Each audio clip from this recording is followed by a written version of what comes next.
Good afternoon if you're here in my time zone. Welcome to week 2 of Signum Academy's time camp. I'm going to give folks another minute maybe to choose. There we go. Almost everyone has voted on our poll. Go ahead and choose your answer. I have to close it before I can show the other things on our screens and our webcams. And I will share my webcam. My name is Sparrow Alden, and I am your fellow reader and discussionista. We're talking about A Wrinkle in Time by Madeline L'Engle. My good friend Sharon Hoff is our questioner and commenteer. And we have okay, I think everyone has voted on our poll. I'm going to close it. I'm going to share those results. Oh, so many people love cookies and milk. Thank you. And someone uses them for reading, someone uses them for long distance, and I think it's just Mrs. Who uses them for delivering auspicious clues. We have, let's see, I'll hide the results so you can say hi to me. Hello, everyone. All right, let me shift my camera a little bit, and welcome to the Little Straw House. I'm here in Plainfield, New Hampshire, broadcasting. Sharon is Arizona, and we have a special guest today, Corey Olson, who is in southern New Hampshire. And Corey, hi, how are you doing? Hello, good, how are you? Very well. Corey's the president of Signum University, but even more important, he is my friend, he is my fellow scholar, and he is my fellow lover of fantastic books. Absolutely, absolutely. Yes, I've been trying to come in to say hi and welcome everybody. I was away last week, so I missed welcoming you guys. So I'm coming in the middle of camp, when doubtless you already feel very amply welcome here to camp through your interactions with Sparrow and Sharon over the course of the week. But I wanted to officially add my voice to that, my enthusiasm for you guys and your participation so far. While I've been gone, I've been seeing some emails and even catching some photos and things from people participating in the camps across the country, and that's been really exciting to see. So so glad to hear that you guys are having as good a time as I had hoped that you would and trusted that you would, knowing what a wonderful job that Sparrow and Sharon are doing here. So anyway, thank you guys for coming and joining us today. I won't take too much away of your time because I know you're in the middle of discussions and things, but I did want to let you guys know that what a special day it is today, and to wish your teacher Sparrow a happy birthday today, as her birthday is today, falling in the middle of camp. So another wonderful reason for me to jump in and say hi. So I hope that you all get a chance to wish Miss Sparrow a happy birthday. And I will with that, I will sign off and leave you to your discussions today. So good to see everybody here and joining in our discussions today. So thanks, everybody. Thank you, Sparrow. Have a wonderful rest of your birthday and a wonderful rest of class here today. I sure will. Thank you, Corey. I am going to share my screen and we're going to launch into 2 really exciting chapters. I'm theoretically going to share my screen. And then the other theoretically thing is, if I move my little control panel, I'm going to present these so they look very fancy. All right. Oh, remember, I have the address for camp down here. Oh, my computer tells me I might be having a little bit of a hard time. Let me quit out of anything else that could be a problem. There we go. Okay. All righty. We have 2 important chapters. Chapter 6, the happy medium. Let's check in and get ready. What are the threads we're following? We know that we're going to use a scientific way of thinking. We observe what's in the text. We infer from the clues that we get, and we wonder what happens next, what if that changed, what if this changed? And we know there are other ways to know things that are feelings, like emotions, or faith, or intuition. Can I tell you guys my theory that I think intuition is really high level, complex, observations happening in our powerful brains faster than verbal explanations could ever keep up. And see if that makes any sense in the context. We've talked about emotions and finding a happy medium or not. We've talked about the behavior of conforming to expectations. And then when we think about thinking about the story, we might say, what does this character, action, or event do to the story? How does it affect me? Powerful ways of thinking. Here's the first image I want to start with. The darkness seemed to seethe and writhe. Was this meant to comfort them? Suddenly, there was a great burst of light through the darkness. The light spread out, and where it touched, the darkness disappeared. The light spread until the patch of dark thing had vanished. There was only a gentle shining, and through the shining came the start, clear and pure. And then slowly the shining dwindled until it too was gone. And there was nothing but stars and starlight, no shadows, no fear, only the stars and the clear darkness of space, quite different from the fearful darkness of the thing. What did you see? What did you observe? What did you feel? I want to hear from you about this. And I thought you would like a friendly stars image while we are thinking. Ooh, I have so many happy birthdays waiting for me in my little question box. Thank you, everyone. That's very kind of you. I'm having a really lovely day. And I am 54 years old, which is way cool, which means I was alive and I barely remember, maybe my first memory, the first time an astronaut stepped on the moon. My mom woke me up. I was tiny.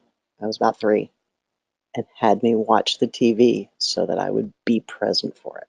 Okay, enough about the birthday. Anyway, do you have any special observations or feelings about the darkness being blasted by light and then fading back to beautiful pinpoint star scenes?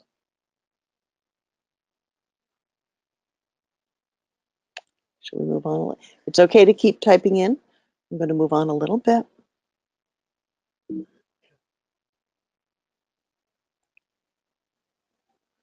Oh, here's another thing that we see through the happy medium's crystal ball is that scene in Calvin's family kitchen where his mom is there. She's in the kitchen. She's got a wooden spoon. Tell me what you see in that scene as well. Either the star scene or the O'Keefe family kitchen scene. I want to know. It's been a long weekend. I want to know your observations.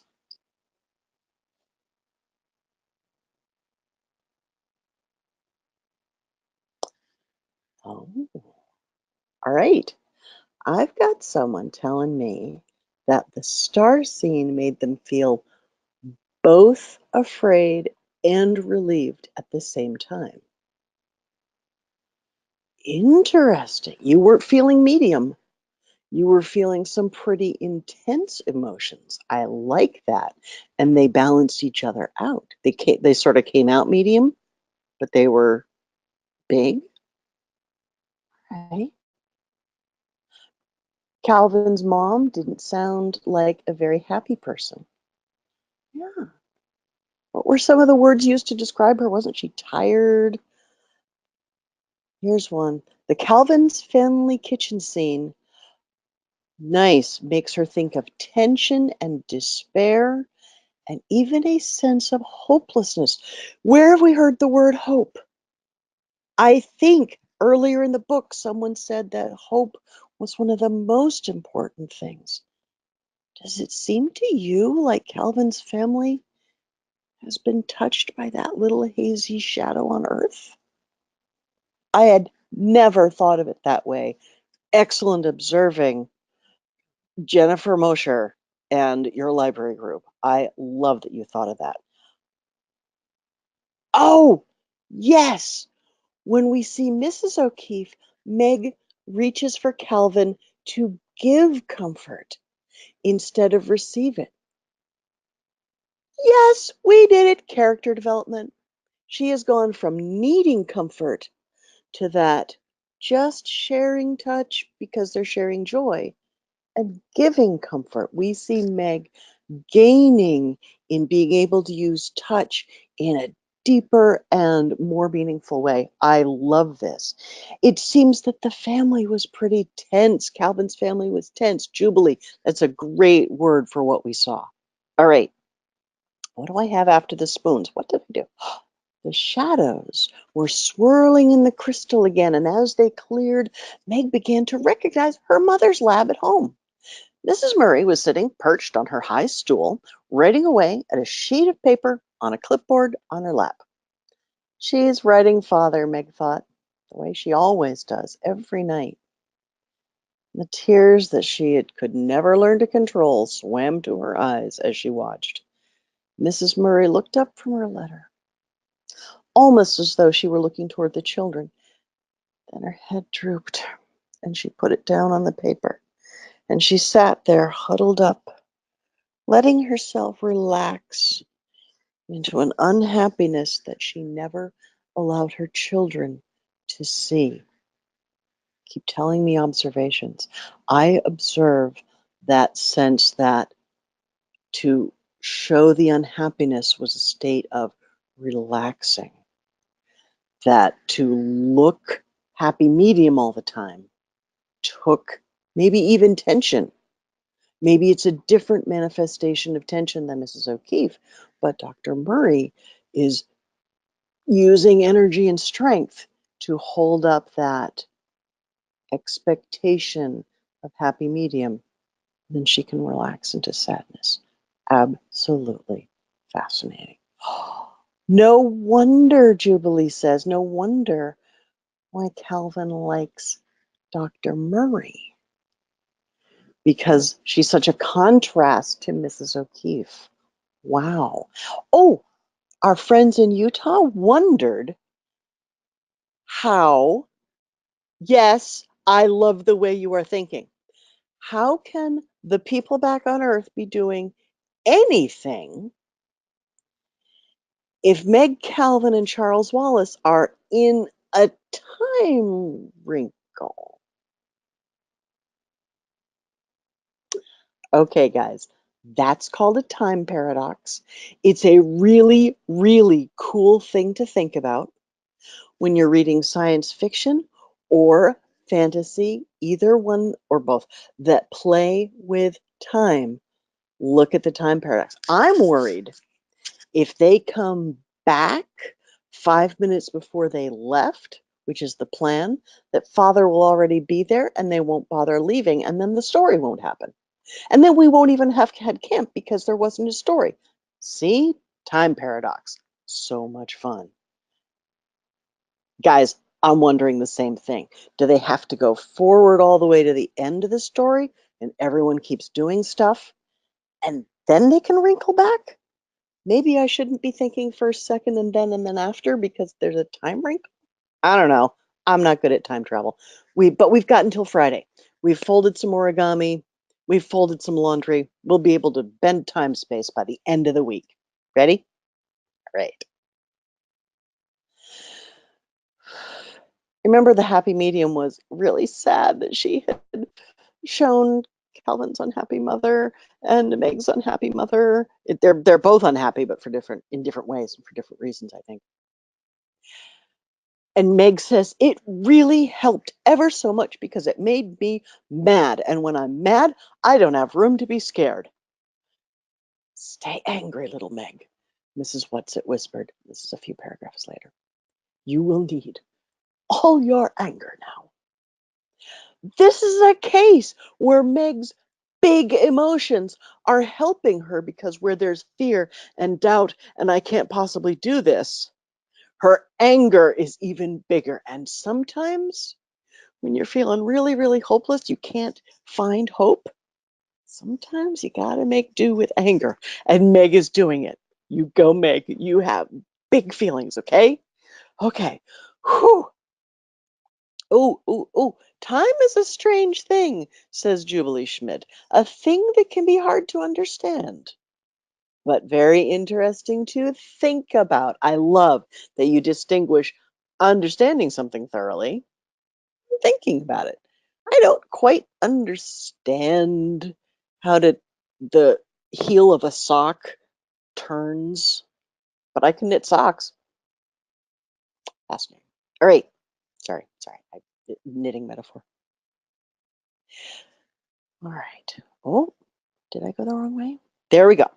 Mrs. Whatsit came to her and put an arm around her comfortingly. I can't stay with you here, you know, love. She said, you three children will be on your own. We will be near you. We will be watching you, but you will not be able to see us or ask us for help, and we will not be able to come to you. You will need help, she told them, but all I am allowed to give you is a little talisman. I thought we would look carefully at the gifts that the gals give to the children because they're fascinating. Calvin, your greatest gift is your ability to communicate with all kinds of people. So for you, I will strengthen this gift. From somewhere, Mrs. Who's glasses glimmered and they heard her voice. Calvin, she said, a hint for you, a hint. Listen well. For that he was a spirit too delicate to act their earthly and abhorred commands, refusing their grand hests, they did confine him by help of their most potent ministers, and in their most unmitigable rage, into a cloven pine, within which rift imprisoned he didst painfully remain. Shakespeare, The Tempest.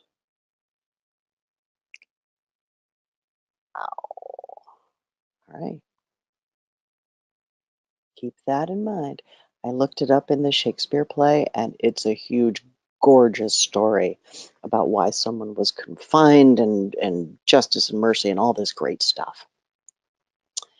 Mrs. Whatsit says to Charles Wallace, Charles Wallace, to you I can give only the resilience of your childhood. Send in your little definitions of resilience or pop your hands up and ask Sharon if you would like to know more about what resilience is. It's really important. Mrs. Who said to Calvin, oh, Corey Olson, are you still here and would you read the German aloud or did you have to go on to another thing? Oh, it's already 2:15. Corey has already gone. So she says, Allwissend bin ich nicht, doch viel ist mir bewusst. Goethe. I do not know everything, still many things I understand. Knowing and understanding. That is for you, Charles. Remember that you do not know everything. Charles Wallace, the danger here is greatest for you. Why? Because of what you are. Just exactly because of what you are. You will be by far the most vulnerable. You must stay with Meg and Calvin. You must not go off on your own. Beware of pride and arrogance, Charles, for they may betray you.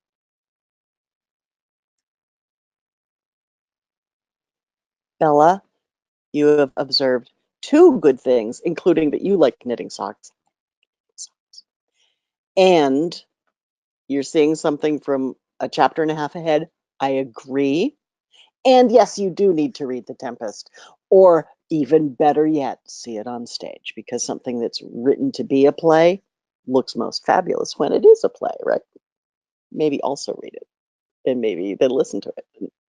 Anyway, here we go. So Charles is getting some complicated gifts. He's getting advice. You don't know everything. Beware. And I give you the resilience of your childhood. Right. Resilience means something like the ability to reform, to bounce back from whatever the trouble is. That's it. Everyone runs into trouble in their lives. You get tired, you get sick, you trip over the dog, you trip over a soccer ball, you fall off your bike. Everyone falls down. Resilience is your ability to get back up and keep going. And that can be the difference between whether you have a sense of hope or you've kind of losing your sense of hope in the world. Let us nurture resilience. I got to go faster. There were so many good quotes, and we're doing 2 chapters today. Crazy. Ah. To you I leave my glasses, little blind as a bat, but do not use them except as a last resort. Save them for the final moment of peril. That's why I asked you about glasses. I use my glasses for reading. This is crazy. And Mrs. Whatsit says, Meg, I give you your faults. My faults? Meg cried. Your faults. But I'm always trying to get rid of my faults. Yes, Mrs. Whatsit said. However, I think you'll find they come in very handy on Camazotz. Yes, this is possibly my favorite moment. Poor Meg has been told she's supposed to conform to expectations. She should be more tractable. She should be happy. You should smile. She should be medium. She should be normal. And now she's being told, what's going to keep you strong, kid, are your faults. Hold on to your anger, your big, fierce anger. Hold on to your faults, every single one of them. That's what makes you strong enough, big enough, bold enough to go on this quest. You're going into big danger, kid. And you can do it because you have these amazing faults. I loved reading that. And I hope that every person who reads it says, wait a minute, my faults could be my strengths, right? Hold on a sec. I'm going to not push a button on the internet, but I'm going to talk about the internet for just a sec with Grace. Grace, I'm getting a um, not quite enough bandwidth message. Is there something that perhaps you could change or shut down to give me more pipe? Okay, thank you so much. Also, I've got, now I'm crying. Sorry. I'm glad you guys are used to me crying. It's just, this is one of my faults. Okay, there you go. To all 3 of you, I give my command, Mrs. Witch said. Go down into the town. Go together. Do not let them separate you. Be strong. So that is her gift, is a command. Whoa, kind of crazy. All right. What did you see in this book? What was there in Camazotz as they went down into the town?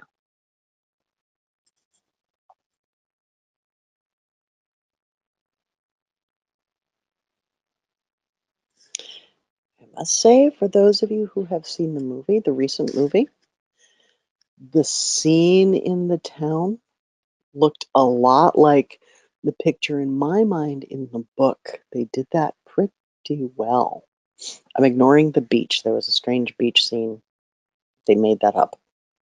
But in the town, wow.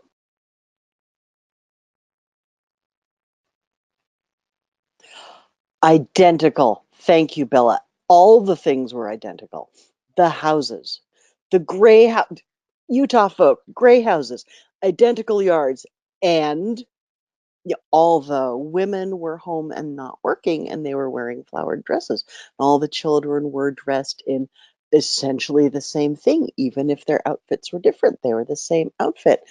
And Miss Gregory's group is noticing the creepy playground ball rhythm and the jump rope skipping was all at the same time. What thread am I thinking of?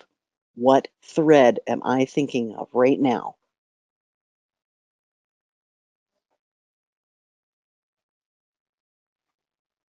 Oh gosh. Sharon, I'm so sorry. I pushed the wrong button. I'm looking at. There we go. Oh, yeah. Conformity. I am thinking about conformity. There we go. Now, sometimes when everyone conforms to the laws that have been made for everyone's safety and good and betterment, that's a pretty good idea.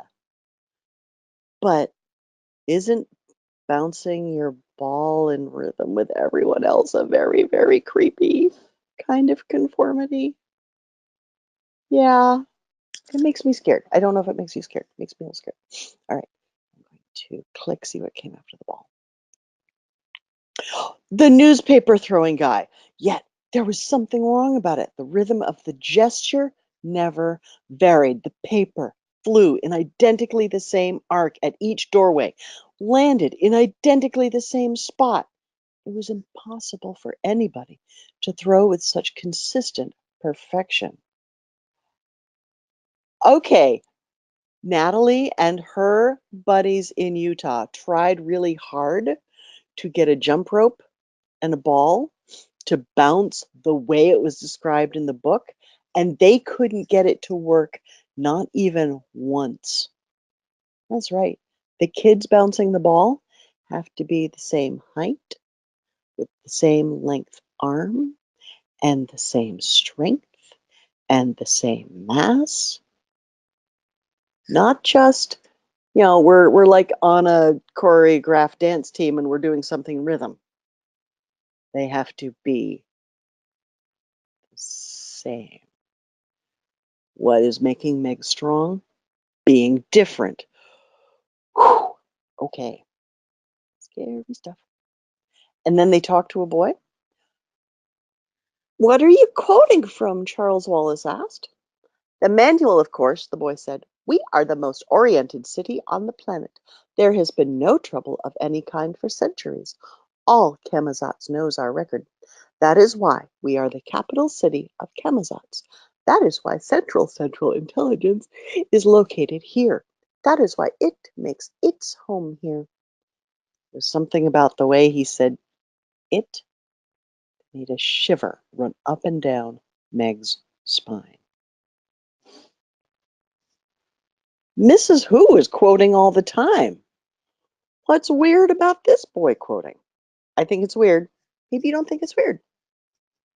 Have a thought. I'm going to read what's in the communication box from Sharon. Interesting. Our friends in Utah said we noticed that the bike had to move faster than the pedaling in order to hit each part of the house within the arm stroke. And Jenny says, one thing that can be scary about this kind of conformity, the complete authority over everyone. Remember, this conformity wasn't just like every single tree in this patch comes out the same because they're all like uh, uh, botanical clones of each other. This came from central authority, command intelligence thing. The scary thing is it's often believed to be for people's own good. Sure, we're going to conform to laws about safety and personal property. Isn't that for your own good? If we make a law that you have to bounce the ball exactly this way, clearly that's just for your own good. We have seen it in real world history, and it's probably part of the reasoning used in Camazotz. The worst is when people are forced into the wrong boxes for their own good. Jenny, you have just said something really powerful. And I think I want folks to know that the conformity that someone else is putting you into is always something for you to stop and think about and says, what is my own good? I know how to be a good person. I know how to be a contributing member of society. If you're conforming to something because you chose it, for example, I have a professional association of people who have the same job as mine. I definitely want to conform to their standards of behavior. It helps me do my job better. It helps us all know that we're legitimate professionals. We can recommend each other to clients and stuff. That's a good kind of conformity. Bouncing balls for the people's own good. All right. Yeah, yeah. Sharon had said sometimes it's conformity out of fear. And this is Camazot's Everything's Weird and Scary. So the answer to why is this weird is because it's Camazot. You're absolutely right. Mrs. Who quotes, in order to give enlightenment. The boy is quoting because all this got put in his head so he could conform, and now he's reciting it. He didn't choose to say this. He's just reciting it. All right. Calvin reached out and caught both Charles and Meg by the arm. You remember when we met? You asked me why I was there. I told you it was because I had a compulsion, a feeling I just had to come to that particular place at that particular moment. Yes, sure. I've got another feeling, not the same kind, a different one. A feeling that if we go into that building, we're going into terrible danger. Well spotted, Calvin. I think I just put that in there because it was a little funny.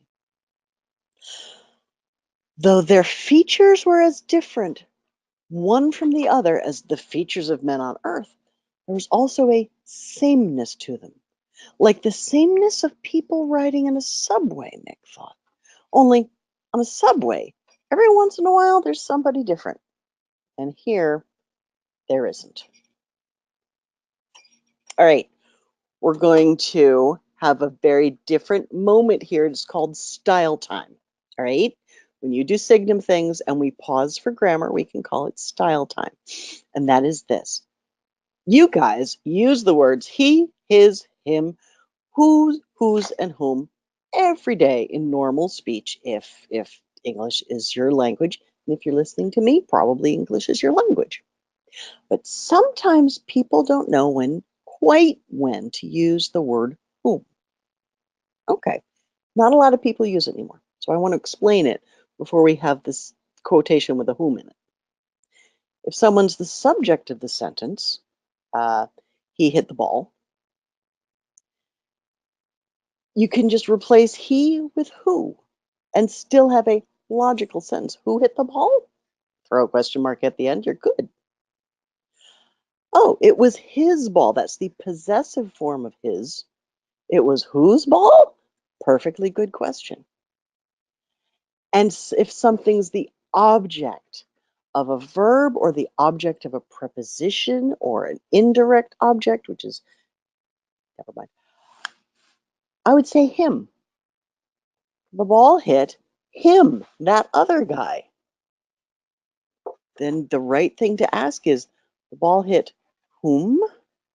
If you would like to use whom, then you use it where you would use him. Notice that they both end with M, and that's because they are related words. Okay, and here's why I went into that. Maybe that's a good idea, Charles said. Who do you report us to? To whom do I report you? Well, to whom then? I'm not on the second grade level yet. I wish he wouldn't act so sure of himself, Meg thought, looking anxiously at Charles and holding his hand more and more tightly until he wriggled his fingers in protest. That's what Mrs. Whatsit said he had to watch, being proud. Don't, please don't, she thought hard at Charles Wallace. She wondered if Calvin realized that a lot of the arrogance was bravado. So the teacher guy, the spelling machine fixer, was saying, to whom do I report you is the right way to say it, because you would report someone to him, not to he. So the question is, to whom? So he's correcting Charles's grammar. And Charles is, oh, fine, to whom then? And he's being a little flippant. And this is making Meg nervous. Just relax and don't fight. It will all be much easier for you. Sometimes that's good advice. Sometimes not very good advice. We're getting to a place where sometimes it's good advice, sometimes it's bad advice, so you're not exactly sure when it's been bad advice. Remember I said a little while ago, you think about if you're being put by someone else in a box, you think about if this is really for your own good. Because someone might really be, oh, I'm doing this for your good. And someone might be, I'm doing this for your good so that you can't argue with me, even though it's really to make me stronger and bigger and richer or more powerful or something. We've gotten to the place where good sounding words can be creating yucky effects. Watch for that, okay? Oh, I'm sorry, I shook my computer. That was a little funny. All right, next one. Charles Wallace said suddenly, and his voice held panic, "Don't let go of my hands. Hold me tight. He's trying to get at me." "Who?" Meg squeaked. "I don't know, but he's trying to get in at me. I can feel him. I have to go on. We have to make decisions, and we can't make them if they're based on fear." He wants to use cool logic, right?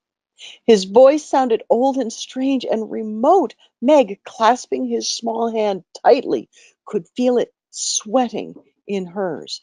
Okay, so Charles Wallace is on an emotional ride. Meg's on an emotional ride. "It would do you no good to try to oppose me. You see, what you will soon realize is that there's no need to fight me.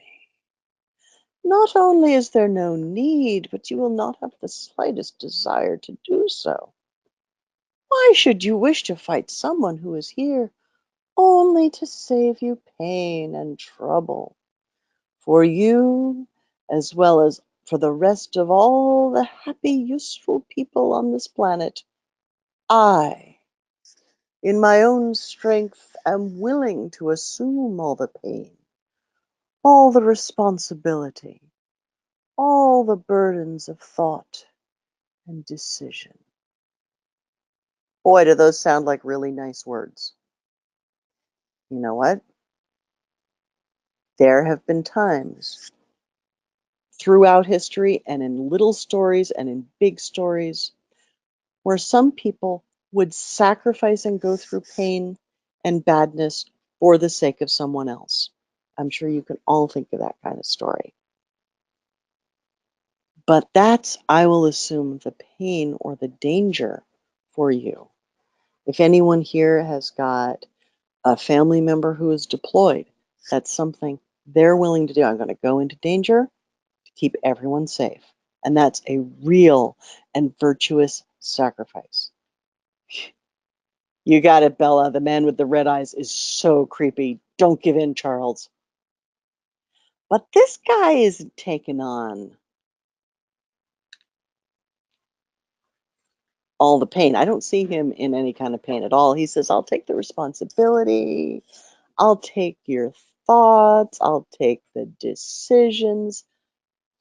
I'm not going to leave you free to choose or not choose to accept what I'm doing. That's the problem. If someone takes your power, your franchise, and your agency, that's bad. Just saying. That's me. I'm being very opinionated today. I'm sorry. Natalie's group is saying they made a list of choices that they like to make. That's fantastic. And choices we don't like to make. Oh. Making choices for yourself, even if it's simple stuff like what to eat or big stuff like what course to take or how to respond in a situation where maybe you're seeing someone be bullied, whatever. We like making choices, even that there are hard and difficult choices to make that we're not so fond of doing that. But the liking of having freedom and agency and choice is so much bigger than, oh, I got to make a hard choice now. Way more valuable. I love the way that you put that, and I'm going to save that, and I'm going to remember to put it that way again. Thank you so much, Natalie Gregory. See, I remember. Try to find out who I am then, the thought probed. I have been trying, Charles Wallace said, his voice high and troubled. Look into my eyes, look deep within them, and I will tell you. Charles Wallace looked quickly at Meg and Calvin and said, as though to himself, I have to, and focused his clear blue eyes on the red ones of the man in the chair. Meg looked not at the man, but at her brother. After a moment, it seemed that his eyes were no longer focusing. The pupils grew smaller and smaller, and as though he were looking into an intensely bright light, until they seemed to close entirely, till his eyes were nothing but an opaque blue. He slipped his hands out of Meg's and Calvin's and started walking slowly toward the man in the chair. I'm going to keep reading. What did Meg do? You might not remember, this is the moment when she comes out of no one and tackles him. Flying tackles Charles, completely distracts whatever was going on in his beautiful brain, and brings Charles back for a little while. The kids are hungry. The three ladies sort of forgot they were supposed to feed the kids, and so the kids have an actual need for food. Tell me about the turkey dinner scene. What did you like? What was creepy? I mean, as Bella says, everything on Camazotz is creepy. What did you observe, infer, or wonder? Go ahead, I'll give you time. I read the last ones fast so that you could have time with this. Meanwhile, I'm going to look at the beautiful food. Oh, and small dog Max likes, okay. You want to come say hi to the kids while they type? Okay, say hi to the kids. There you go. Dog. Oh, there we go. Whew. A big dog Skip. Max, that's enough. Max, off, please. And big dog Skip says hi too, but she's too big to get in my lap right at the moment. Oh, maybe I'll put a picture of big dog Skip and little dog Max in tomorrow's slides. Charles is the only one that tasted sand. Meg and Calvin tasted turkey. Yes, Jubilee, that's exactly it.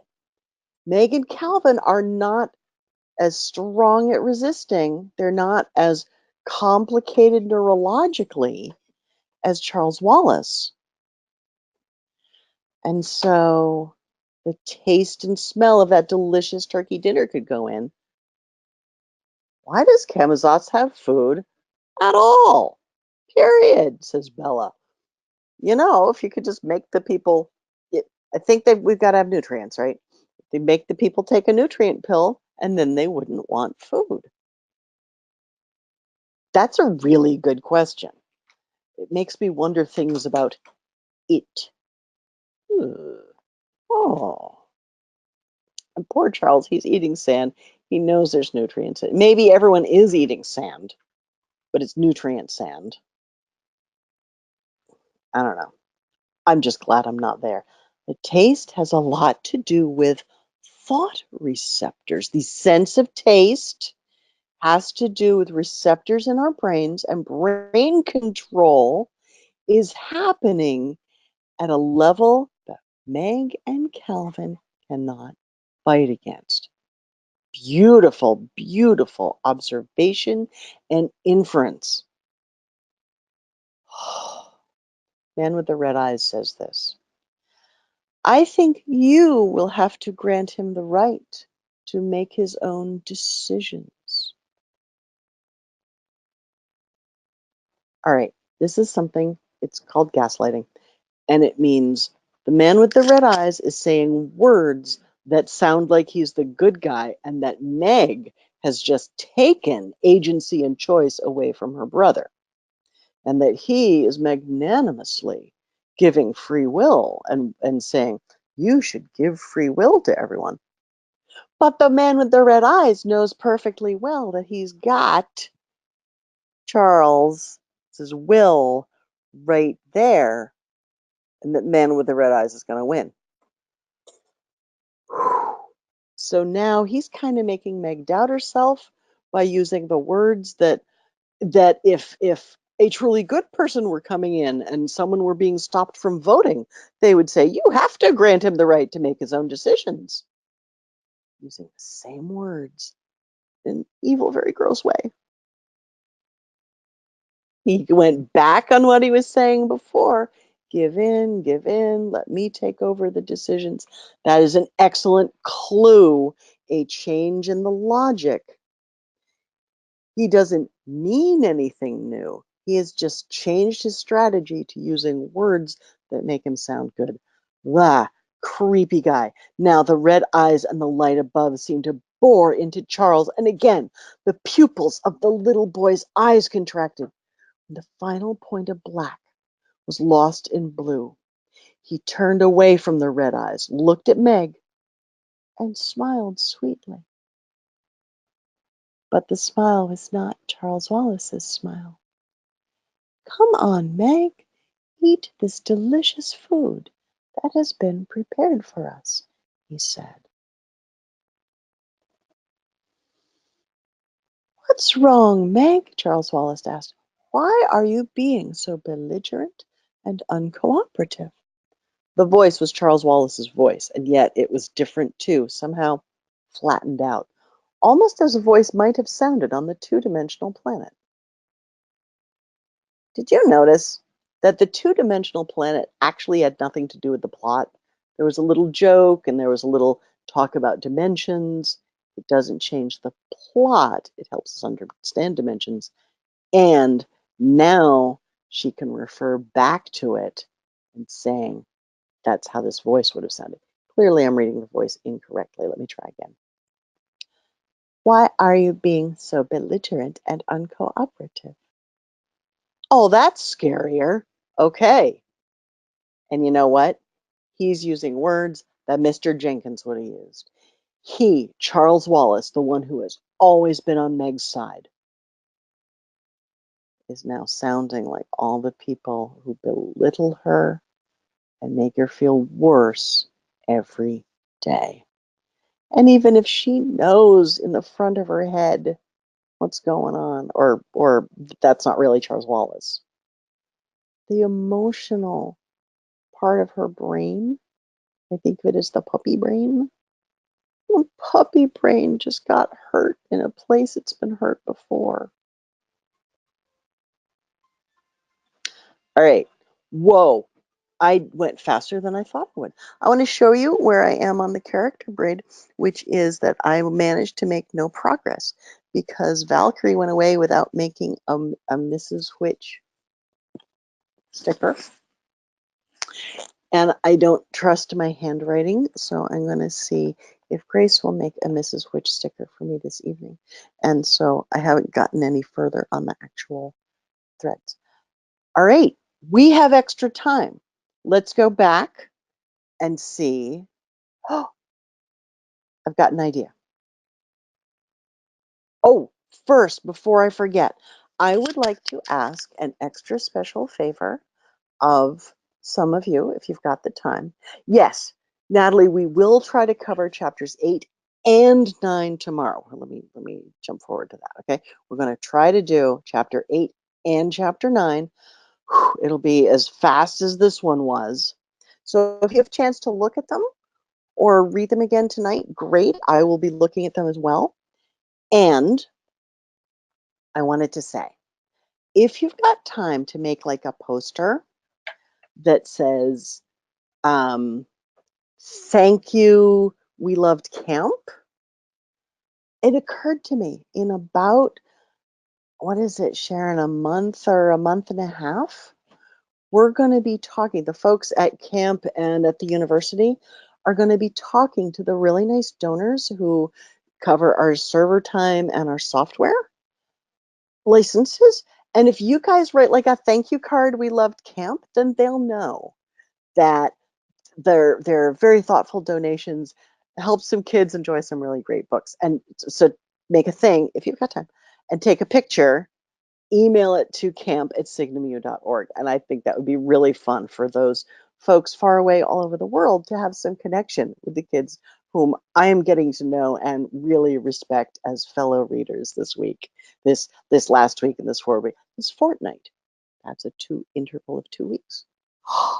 On Hobbit Day, September 22nd, is when we begin reaching out to our really generous, wonderful donors. Okay, so send us a little thanks image in the email, and we will send it to them. And because that's a really cool way to connect back and forth with each other. Oh, okay.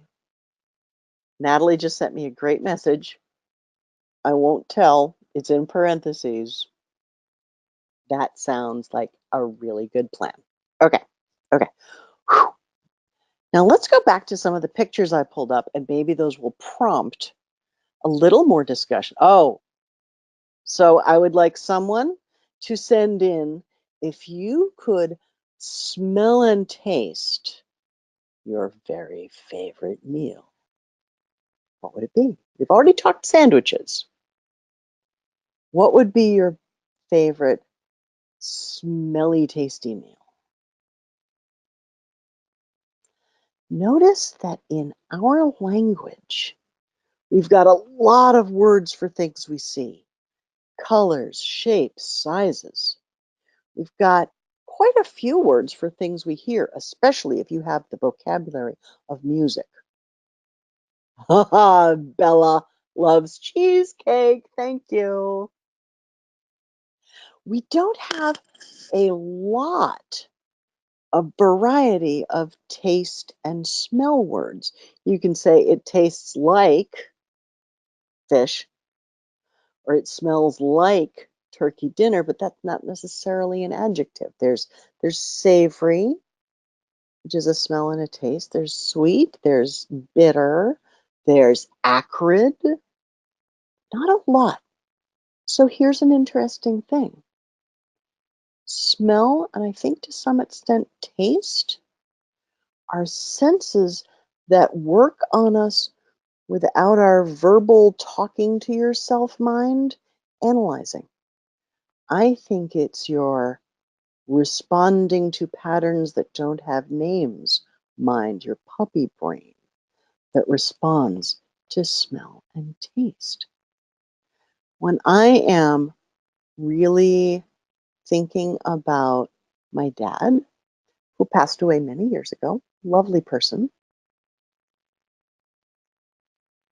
and I don't think of him very often, but if I smell a certain kind of pipe tobacco, all my memories of my dad come flooding back into my brain because that subtle, wordless scent access part of my brain without me even thinking about it. Ooh, we've got the word tangy. Bella, rancid. What a great word for like something oily that has gone bad and then it's gross. Oh, look at all these great food words. I'm still looking for favorite meals though. Do we have, oh, did I miss some favorite meals? Okay, okay. No more favorite meals. I have to admit, my favorite meal is breakfast. Scrambled eggs, bacon, maybe a nice muffin. Oh, so delicious. What other pictures did we have to talk about? Oh, I hope that you enjoyed our little grammar moment. It's one of my favorite things. All right, the bouncy ball scene. Jubilee has spicy as one of her favorite tastes.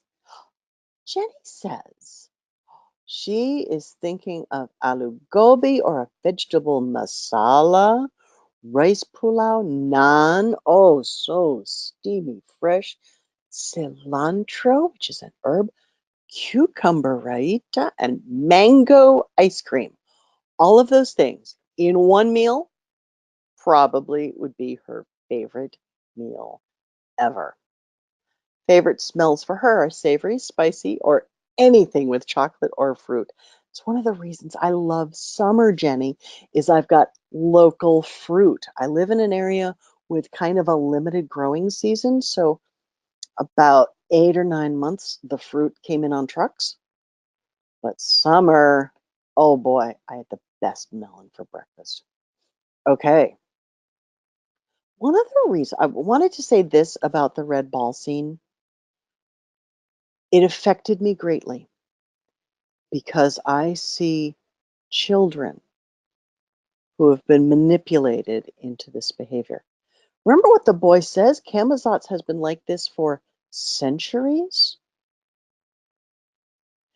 And remember that the boy who went and picked up the ball was later being punished for being out of rhythm. He was the one who was slightly out of rhythm before. And then he was punished for being out of rhythm and he was in horrible pain. And it kind of, even when I read it for the first time and I was that person's age, that kid's age, I'm like, whoa, these are kids. Huh, no. It's on Camazotz. It's creepy. To quote our friend Bella, Camazotz is creepy. Oh, and Bella, French toast, chocolate, and strawberries at the same time. Maybe at the same time. I don't know. All right. Oh, good question, Jubilee. Do the people of Camazotz ever die? They seem to be physically They seem to be physically organic humans, made like genetic human material came together. There were variations in the faces. They just had that same mindless stare like people on a subway. My guess at my reading of it is that they are physically humans, so they must die. And I don't get any sense that there's a culture or a ritual that supports people in losing their loved ones, to help people die and feel all right with that, to have a funeral. I don't know. It could be because there are some other things that like fit together. Like it wants people to think they're having a meal. So maybe it imposes a series of behaviors. I don't know if you know this, but around death and funerals and stuff, there's kind of a formula which is related to conformity, formula of conformity, that people in our culture fall back on. You know, you contact the close one, the family, you ask if you can bring over a casserole if anyone has dietary restrictions. You send a card, you show up and be kind. The reason there's a formula, even though obviously, if you stop and think about it, of course you're going to help someone with a meal, you'll drive them if they need to be driven, you'll be kind to them and give them time to grieve and be patient. The reason there's a formula is when there's a death, it can be a real shock to our own system, and our high complicated human brain may forget. Oh, oh. Bella says she thinks only if it dies will they die. Fascinating. Bella, I'm going to think about that. I really like it. Natalie said the same thing. Oh. That probably things like colds and flu don't happen. I was thinking aging at the end of life would probably happen, but let me think, Bella, about what you said and what Natalie said, because that's really interesting to me. How are the lives of those individuals, the life, like the pulse, related to the life of it? All right, that's what I'm going to think about tonight. I'm also going to think about cake, and I'm going to have a really great day that is so much the better for having spent some time with you. Let's hop forward. Oh, get to our last slide. There we go. Sharon Hoff has been our questioner and commenteer. I'm Sparrow Alden, your fellow reader. Oh, I should take a picture of my cake. Okay, I will take a picture of my cake and I will share it in the slides tomorrow. Thank you so much. Remember to write to us, camp@signumu.org, if you've got pictures to share. Remember not to show kids' faces unless we've got permission to show off kids having a great time at time camp. Remember, if you have to fold laundry, you are just practicing tessering. Bye bye. Have a great day. See you tomorrow.